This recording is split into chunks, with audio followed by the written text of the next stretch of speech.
people who are about to sign an important paper are often asked to put your John Hancock here. That's because the first person to sign the Declaration of Independence inspired this expression.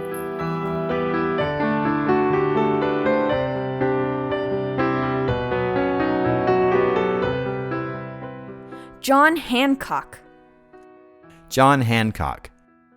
John Hancock. John Hancock was born January 12, 1737, in Quincy, Massachusetts, to a family of clergymen or ministers who were known for their great love and devotion to the people that they served.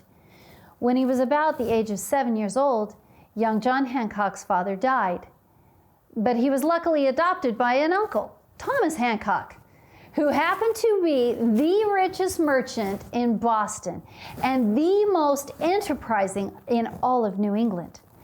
With the help of this uncle, John Hancock received an excellent education, and he graduated from Harvard College in 1754.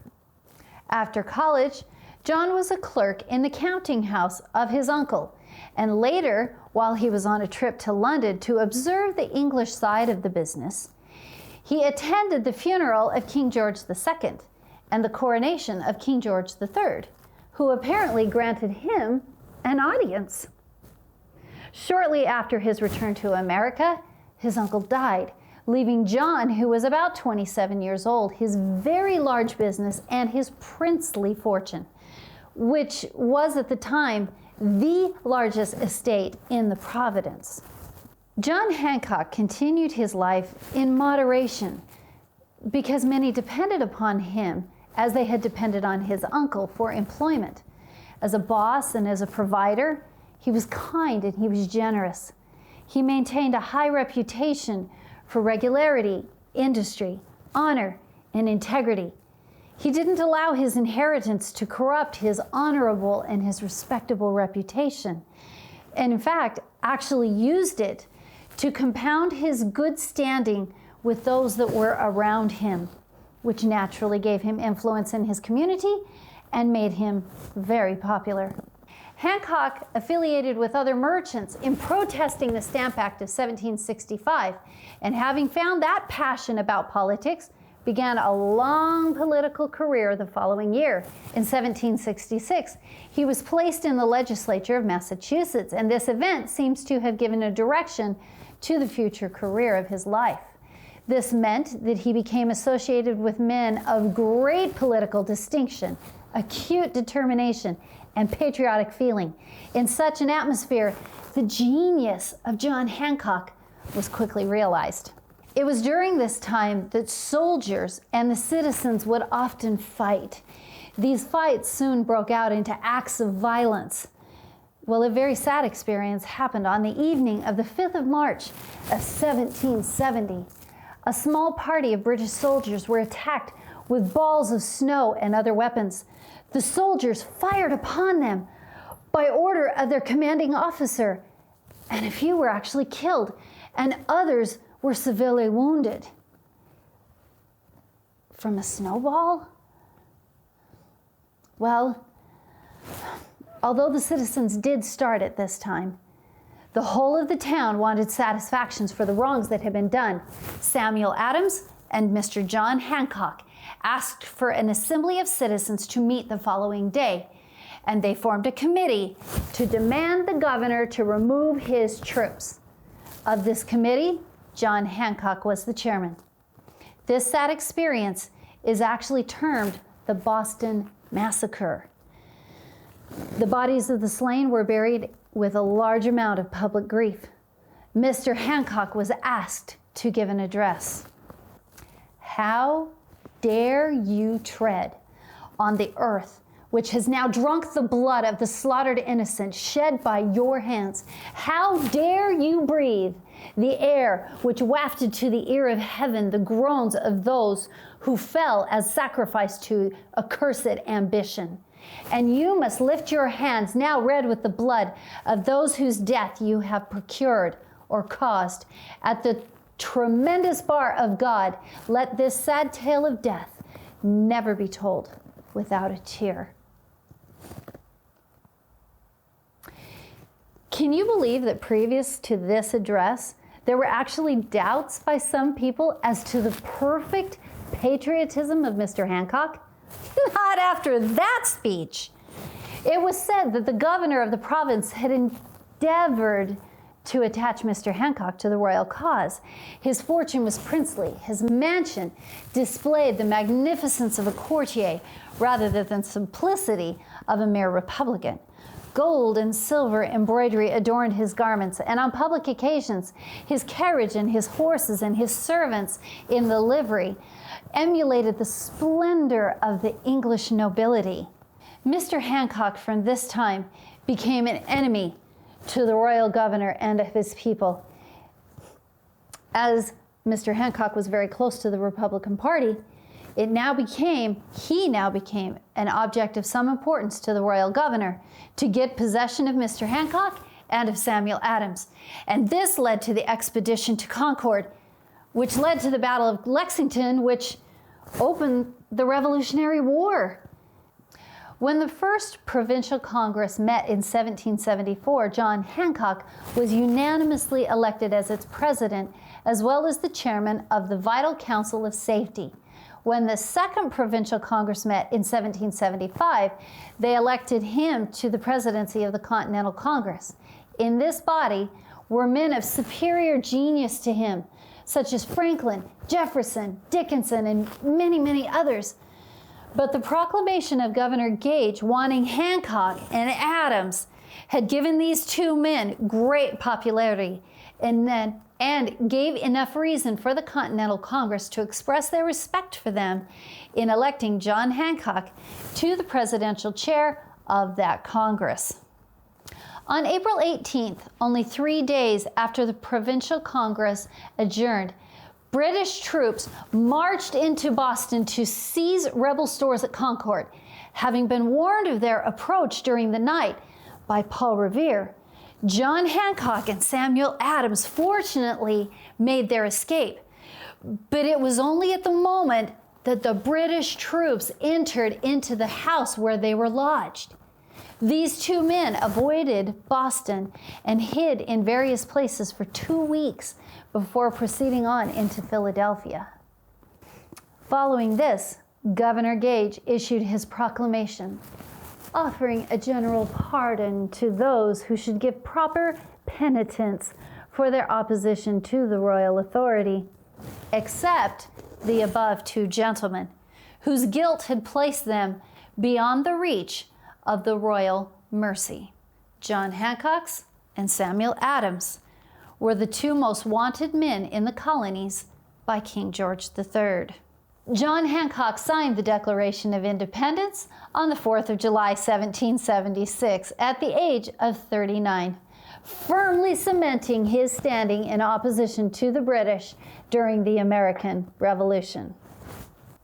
Charles Goodrich writes of John Hancock's signing, "A signature to the Declaration of Independence without reference to general views was, to each individual, a personal consideration of the most momentous import. It would be regarded in England as treason, and exposed any man to the halter or the block. In this work of treason, John Hancock led the way. As president of the Congress, and by the force with which he wrote, he seemed to have determined that his name should never be erased." Hancock held the distinguished position of president of the Continental Congress until October of 1777, at which time, due to his ill health, he resigned his office and retired until 1788, when he chaired the Massachusetts Convention that ratified the U.S. Constitution. After an interval of 2 years, he was re-elected to the same office and was also governor from 1780 to 1785 and 1787 to 1793. On October 8, 1793, Mr. Hancock died in Boston at the age of 56.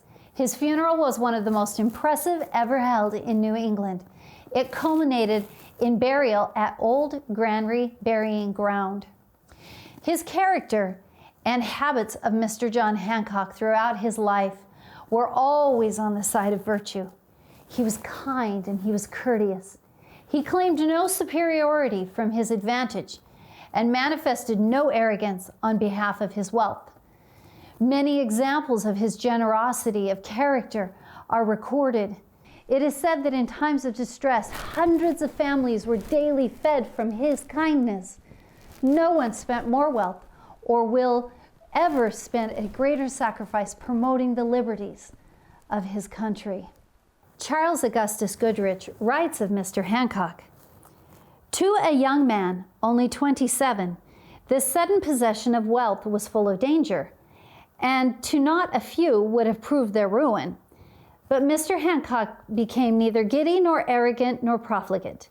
He continued his former course of regularity, industry, and moderation. Many depended upon him, as they had done upon his uncle, for employment. To these he was kind and liberal, while in his more extended and complicated commercial transactions, he maintained a high reputation for honor and integrity. The possession of wealth added to the upright and honorable character which he sustained, naturally gave him influence in the community and rendered him even popular." Neither fortune nor power could tempt Samuel Adams to leave the cause of liberty of the people.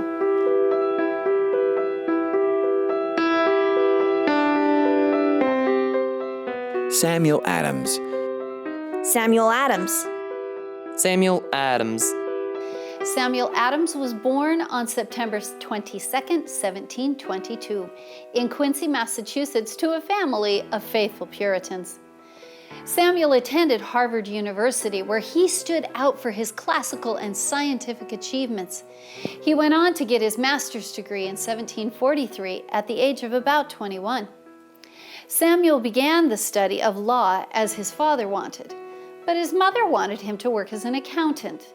Unfortunately, this led to him going into business for himself and losing his entire investment which his father had given to him. When the royal government found out about his financial situation, they attempted to bribe him with a high-paying office. But neither fortune nor power could tempt him to leave the cause of the liberties of the people. America's strength as a country was comparatively weak, but the courage of the colonies and their soldiers were where the British were way outgunned. Samuel's patriotism made him a natural leader amongst his peers. He became a prominent figure in the public assemblies and was bold in denouncing the unjust acts of the British. Samuel's true calling was soon realized as he excelled in politics. As a member of the court, he built a good reputation for himself and was honored with the office of clerk in that court. He was appointed to almost every committee and assisted drawing nearly every report and was very persuasive in almost every meeting. Samuel showed his distaste for the British government in several essays on the unfair British taxes, and he was the author of several plans for opposing the unjust plans of the royal government. During the Boston Massacre, it was said of Samuel, quote, "Few men could harangue a popular assembly with greater energy or exercise more absolute control over their passions and affections," unquote. The anger that he caused in the royal government led to a charge of treason, where he could be sent to England for trial, or worse.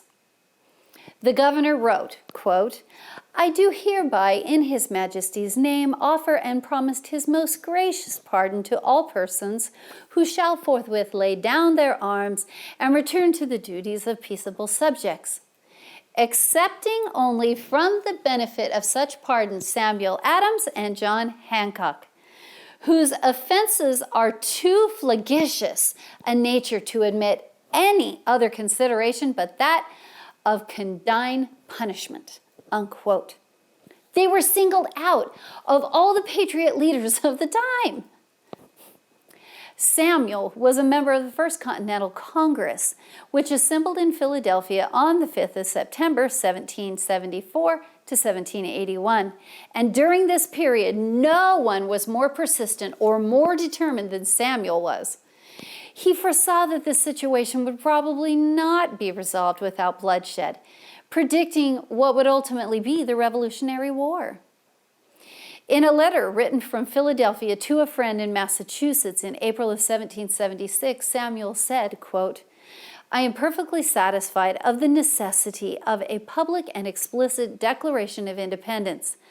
I cannot conceive what good reason can be assigned against it," unquote. As a member of the Continental Congress in 1776, Samuel was able to use his expert skills of persuasion in arguing for the document that he knew the importance of it. Though he knew it was necessary, he was also very cautious about how the Declaration was structured, understanding how the minor little details could affect the fate of the country. Fortunately, he was able to confidently sign the Declaration of Independence on the 4th of July, 1776, at the age of 53. In 1781, Samuel retired from Congress to his native state. He had already been an active member of the convention that formed the Massachusetts Constitution, as he presided over the Senate of that state at that time. In 1789 to 1794, he was elected lieutenant governor until the death of John Hancock, at which point he was chosen governor until 1797, at which time he finally retired from his public life at the age of 74. Samuel wasn't able to enjoy his retirement for long, however, since he passed away on October 2nd, 1803, at the age of 81. Charles Augustus Goodrich writes of Samuel Adams, "For his country he labored both night and day, with a zeal which was scarcely interrupted, and with an energy that knew no fatigue. Although enthusiastic, he was still prudent. He would persuade, petition, and remonstrate where these would accomplish his object. But when these failed, he was ready to resist, even unto blood, and would sooner have sacrificed his life than yield with dishonor." Persuasion, petition, remonstrate, even unto blood, singled out by the Crown as a patriot leader along with John Hancock. Well, what more can I add? Go and do the same for what you know to be right. The 4th of July, 1776, I am apt to believe will be celebrated by succeeding generations as the great anniversary festival. It ought to be commemorated as a day of deliverance by solemn acts of devotion to Almighty God.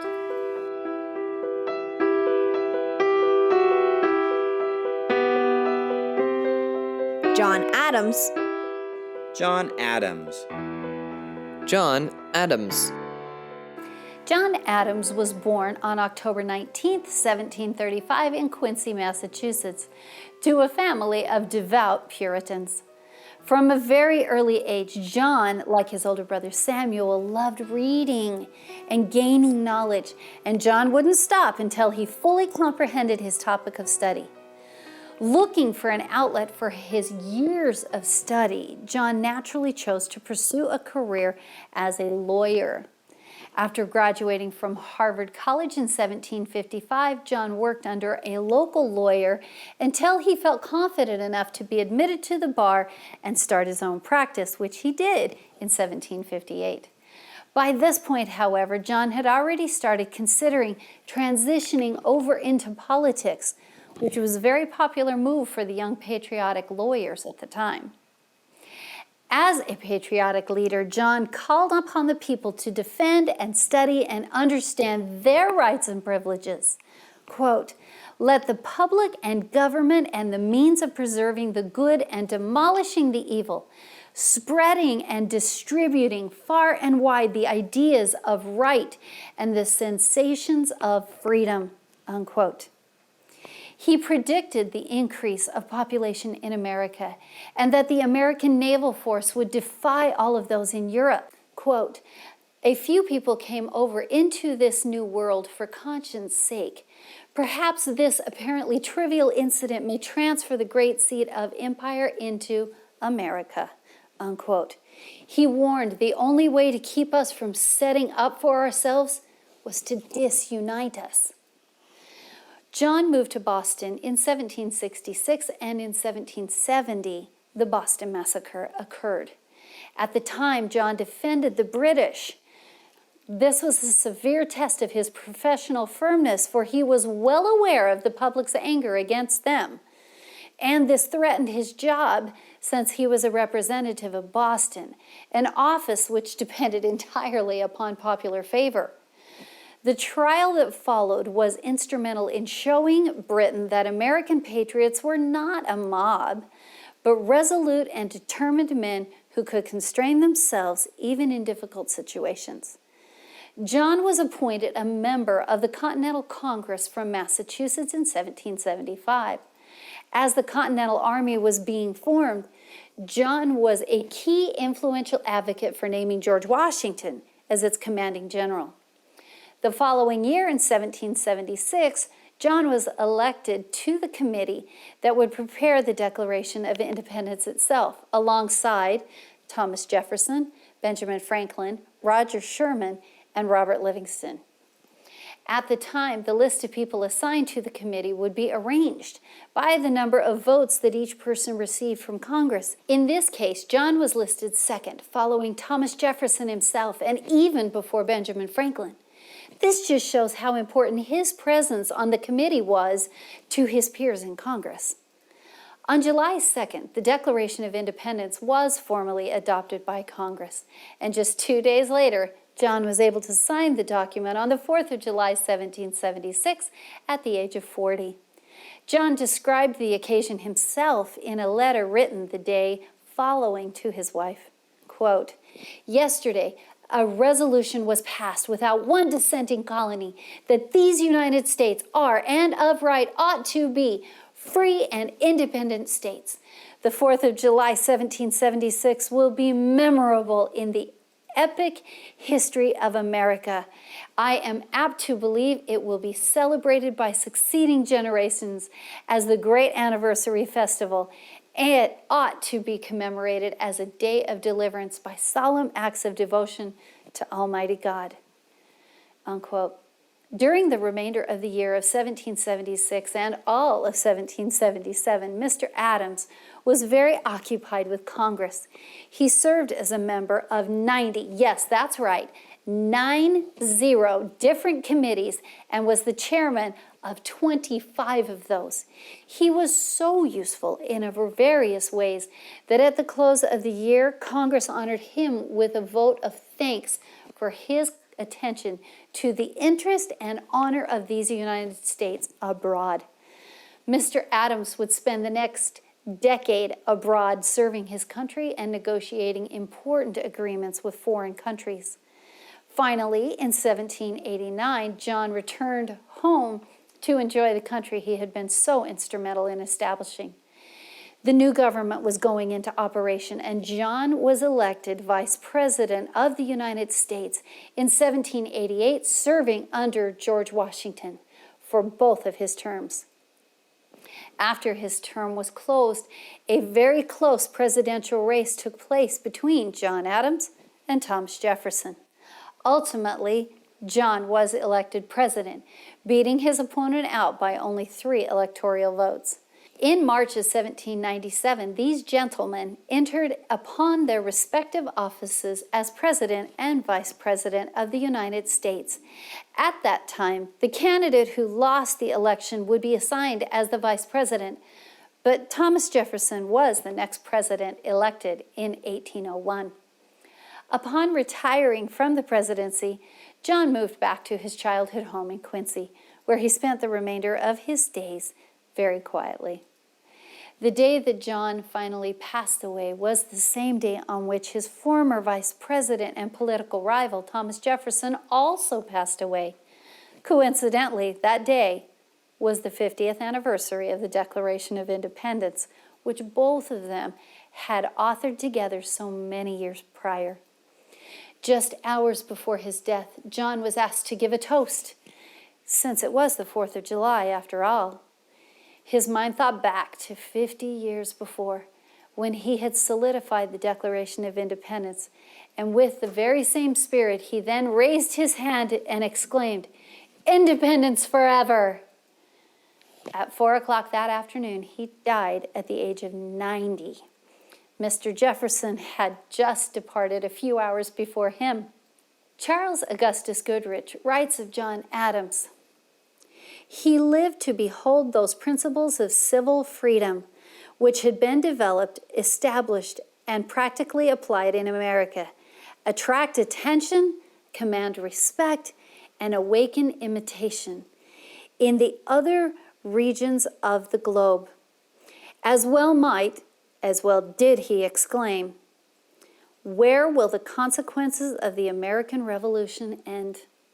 John wasn't going to stop until he fully understood each topic that he studied. He called the people to defend, study, and understand their rights and privileges. Independence forever. The dying words of such a great man. Thank you for being a John Adams kind of a person and learning and studying so much. Good for you. Robert prosecuted the trials following the Shays' Rebellion. Ultimately, 18 men were sentenced to death. He had the reputation of severity towards the lawless and immoral, often giving maximum sentences. Let me tell you what happened.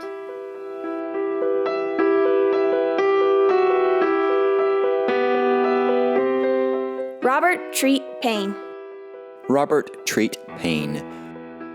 Robert Treat Paine. Robert Treat Paine was born March 31st, 1731, in Boston, Massachusetts, to a family of pastors in the Baptist Church. From a very early age, it was plain to see that Robert excelled in intellectual pursuits. So he enrolled in Harvard College at the age of 14 years old. After graduation, Robert taught public school back in his hometown. He studied theology and began studying law. In 1755, Robert put his studies on hold while he joined his local militia to serve as their preacher. Just 6 years later, Robert was able to open his own law practice in Taunton, Massachusetts. Then he moved to Boston. Robert explained his personal postulation about success. Quote, "Experience has shown that those who are obliged to depend upon their own energies for the means of education generally enter upon their professions, if not with higher attainments, with more courage to encounter the difficulties with which almost everyone meets, and they are more likely to attain a high elevation than those whose resources are abundant." Unquote. Meaning your own effort is going to get you further than a free handout.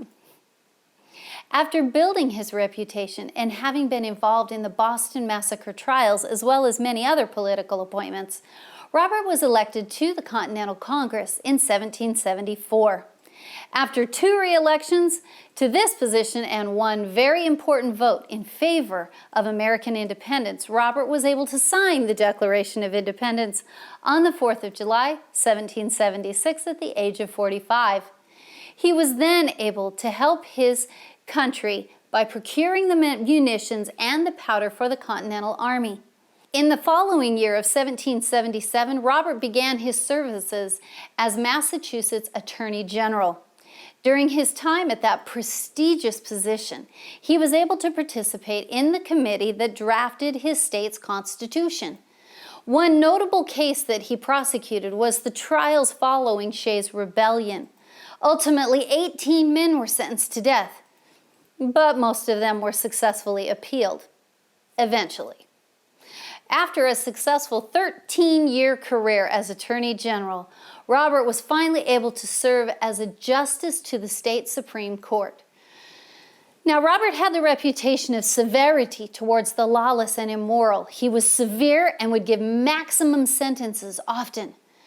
But when crime was followed by repentance, he was often very merciful.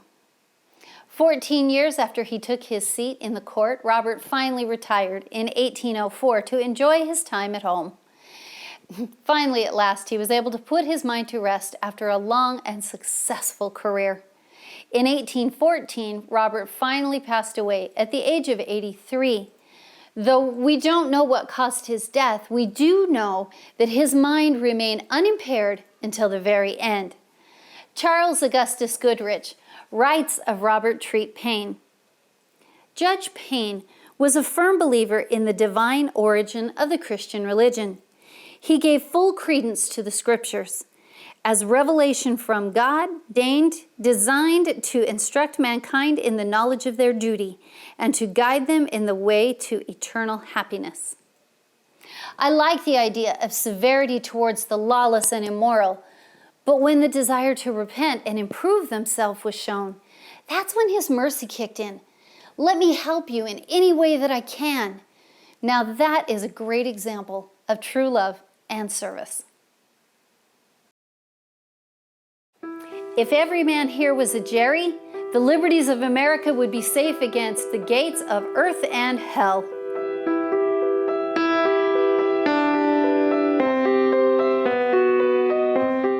Elbridge Gerry. Elbridge Gerry. Elbridge Gerry. Elbridge Gerry was born on July 17, 1744 in Marblehead, Massachusetts to a family of merchants.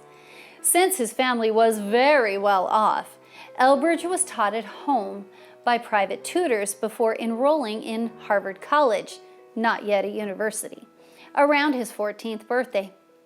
Elbridge was a quick study, and he graduated in just 4 short years, at which point he entered into his father's merchant business.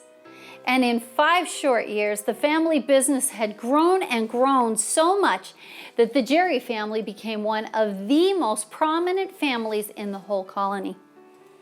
Having become a prominent voice in opposition of British rule, Elbridge began a political career to help guide his country in the direction that he knew was right. In 1776, he was elected to the Continental Congress and was very influential in persuading his peers to vote in favor of the Declaration. After many days of debates and deliberations, Elbridge was finally able to sign the Declaration of Independence on the 4th of July, 1776, at the age of 31. John Adams writes of Elbridge's time in the Congress that year, quote, "If every man here was a Gerry, the liberties of America would be safe against the gates of earth and hell," unquote. Elbridge continued to serve in this role on and off until 1785, at which point he took a break to pursue personal matters. The following year, in 1786, Elbridge met the love of his life, Anne Thompson, and the pair got married. In just 14 short years, the pair would go on to have 10 children together. Elbridge continued his political career in 1787 and assisted in the drafting and ratification of the United States Constitution. He was a strong advocate for an indirect election system, which is currently still in use through the Electoral College. After taking his seat in the newly formed House of Representatives, he decided to take some time off to care for his growing family and wife in 1793. Elbridge returned to politics after being elected as governor of Massachusetts in 1810, after several failed attempts. During his second term, Elbridge was able to successfully redraw the state Senate districts to improve his as well as his party's re-election odds. And this strategy was then named gerrymandering, after our signer, Elbridge Gerry. Following his time as governor, Elbridge was elected as vice president under James Madison in 1812.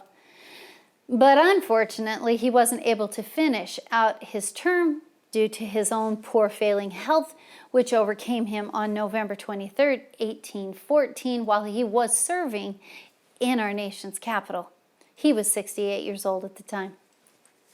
Charles Augustus Goodrich writes of Elbridge Gerry, It is natural to suppose that the superior education of Mr. Gerry added to the respectable character he sustained. As a man of probity and judgment, gave him influence over the people among whom he resided. He was a very passionate man about whatever it was that he was involved in, be that family or politics or people. Roger Sherman was the only person to sign all 4 of America's founding documents: the Articles of Confederation, the Articles of Association, the Declaration of Independence, and the United States Constitution.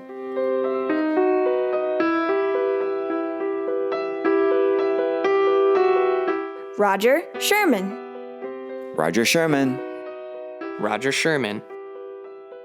Roger Sherman was born on April 19, 1721, in Newton, Massachusetts, to a family of hard-working farmers. He was apprenticed to a shoemaker, and he followed that until he turned 22 years old. During his apprenticeship, Roger was notably thirsty for knowledge. He always had an open book before him every moment, even when he was at work. Unfortunately, Roger's father died when he was just 19 years old, leaving his very large family without any means for providing for themselves. And since his older brother had moved to Connecticut, it fell to Roger to care for the family. With a great attitude, he took tender care of his mother, and he helped 2 of his younger brothers to obtain a very good education. The family decided to sell the farm and move to Connecticut to be near their older brother. Roger continued to make shoes and travel back and forth to Massachusetts on foot, with his tools on his back. Well, all that travel began to wear on Roger, and he gave up his trade to begin working with his older brother as a merchant. Since Roger was such a good student, it's no surprise that he would pursue a career path as a lawyer. But the surprising part, however, is that Roger had no formal training before his apprenticeship in the field. Despite this, he was able to be admitted to the bar in 1754, and Roger was able to find his wife, Elizabeth Hartwell. The 2 of them were married in 1749, and the pair went on to have 7 children together before she passed away just over a decade into their marriage. Roger did eventually remarry to Rebecca Prescott a few years later as his career was beginning to pick up, and Rebecca was able to bring Roger 8 more children, adding to their already very large family. Just 1 year into his brand new career, Roger pivoted into public service after being appointed Justice of the Peace, starting a rewarding and an important career in his life. Over the next 13 years, Roger was appointed to several different positions, serving in his local government, finally, before being elected to the General Assembly of Connecticut. And this led him to being a member of the 1776 Continental Congress, where he found himself a skeptical supporter of the Declaration of Independence. Although he wished for the reconciliation with the royal government, Roger knew the importance of united we stand, divided we fall. With this in mind, Roger signed the Declaration of Independence on the 4th of July, 1776, at the age of 55. Roger continued to have a very successful political career, representing Connecticut in Congress until 1781, and being the only person to sign all 4 of America's founding documents: the Articles of Confederation, the Articles of Association, the Declaration of Independence, and the United States Constitution. In 1784, Roger shifted his focus away from the federal level and a little closer to home when he was elected as the first mayor of New Haven, Connecticut. Roger held this office until his death on July 23, 1793, at the age of 72. Charles Augustus Goodrich writes of Roger Sherman, "To the above excellent traits and character of Mr. Sherman, it may be added that he was eminently a pious man. He was long a professor of religion and one of its brightest ornaments. Nor was his religion that which appeared only on occasion. It was with him a principle and a habit. It appeared in the closet, in the family, on the bench, and in the Senate House. Roger Sherman was a deeply religious man, which had him in the right place at the right time, doing the right thing throughout his whole life. I hope I can do the same with my life. Samuel quickly built a good reputation for himself by being known for his punctuality and integrity of character.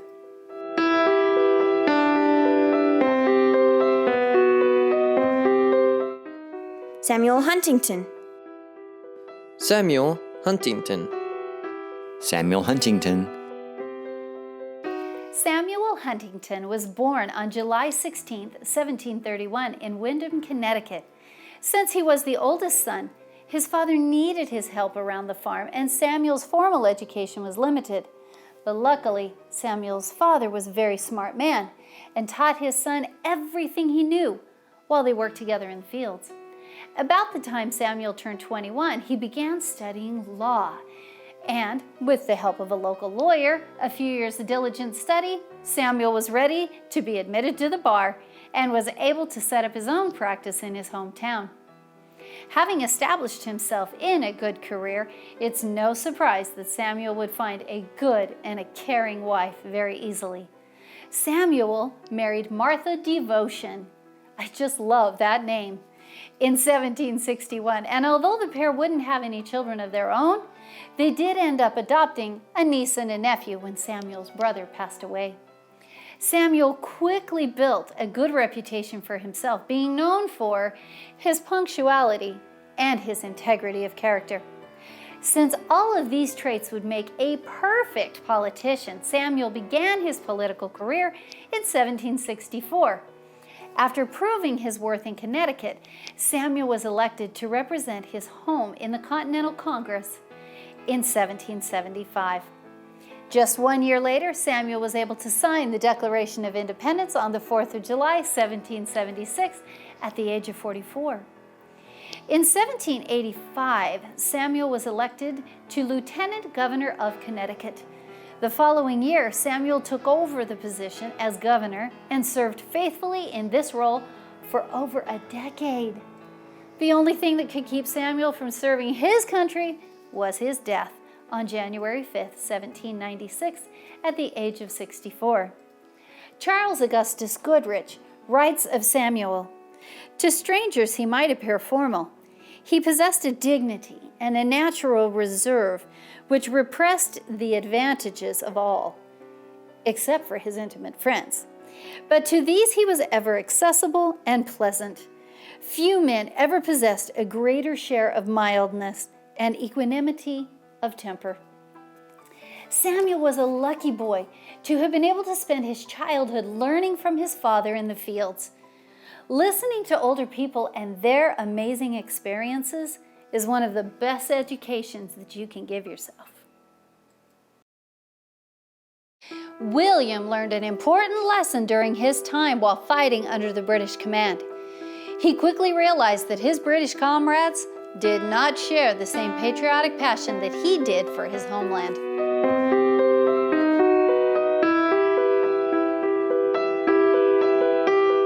William Williams. William Williams. William Williams. William Williams was born April 8, 1731 in Lebanon, Connecticut. Little is known about William's life, but what is known about this important man shows just what kind of a man he was. After graduating from Harvard with a degree in theology, William joined his local militia to fight during the French and the Indian War. William learned an important lesson during his time while fighting under the British command. He quickly realized that his British comrades did not share the same patriotic passion that he did for his homeland. The indifference that was displayed during this time showed William how the royal government felt towards himself and his neighbors. Even though he was young when he discovered this for himself, his urgency for American independence grew from that minute on. After returning home after the war, William decided to settle down in his hometown of Lebanon. In 1756, at the age of just 25 years old, he was appointed clerk of Lebanon, and then to the General Assembly of Connecticut. In 1771, William married the love of his life, Mary Trimble, and the pair would go on to have 3 children together. He took a very active role in the protests leading up to the Revolutionary War, even publishing essays mocking the Crown for their unfair ruling over the colonies. This made him perfect to represent Connecticut in the Continental Congress. In 1776, William joined the rest of the delegates in signing the Declaration of Independence on the 4th of July, 1776, at the age of 45. After serving in this role for a time, William returned back home to continue his duties as the clerk of Lebanon. He was notably merciful in this role towards the debtors who had lost their fortunes in the patriotic causes during the Revolutionary War. This often came at his own personal sacrifice, but William didn't let his own personal well-being get in the way of what he felt was right. Unfortunately, his oldest son died in 1810, which shocked William so negatively and affected his health. Never did he fully recover from that event. William passed away August 2nd, 1811, at the age of 80. Charles Augustus Goodrich writes of William Williams. He made his profession of religion at an early age, and through the long course of his life, he was distinguished for a humble and consistent conduct and conversations. While yet almost a youth, he was elected to the office of a deacon in the Congregational church to which he belonged, an office which he retained during the remainder of his life. William was humble and consistent in his observations of those around him. He would learn from those around him what he wanted, and even if that meant learning what he didn't want to exemplify when it came to the British. That is the sign of a truly intelligent man. Oliver returned home to Connecticut to assume command of the 14 regiments of the state militia during the war that was sure to ensue.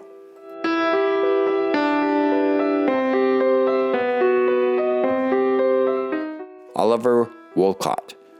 Oliver Wolcott. Oliver Wolcott. Oliver Wolcott was born on November 20th, 1726 in Windsor, Connecticut. His family had a long history of political and military leaders tracing back to the early days of colonial settling.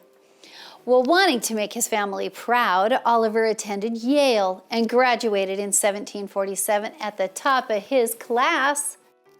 After graduation, Oliver was enlisted in the local militia as a captain to help recruit more troops for the French and Indian War. After gathering his troops, he and his comrades defended the Canadian border for the entire duration of the war. After the close of his duties as captain, Oliver moved to Goshen, Connecticut to study medicine with his brother Alexander. Oliver never began practicing medicine and was appointed the sheriff of Litchfield County in 1751. Just 4 years later, Oliver married the love of his life, Lorraine Collins. On January 21st, 1755, the pair went on to have 5 children, who were raised at their mother's knee, being taught everything their wonderful mother knew. Having shown his talents and integrity as county sheriff, Oliver was asked to represent Connecticut in the Continental Congress of 1776. He proved to be an invaluable asset as a strong pillar of patriotism in the discussions that took place that year. On the 4th of July, 1776, Oliver signed the Declaration of Independence at the age of 44.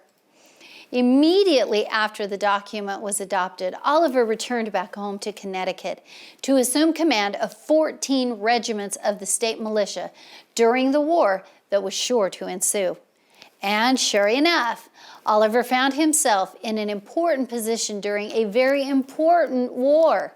He excelled in this role and led his men to several key victories during the Revolutionary War.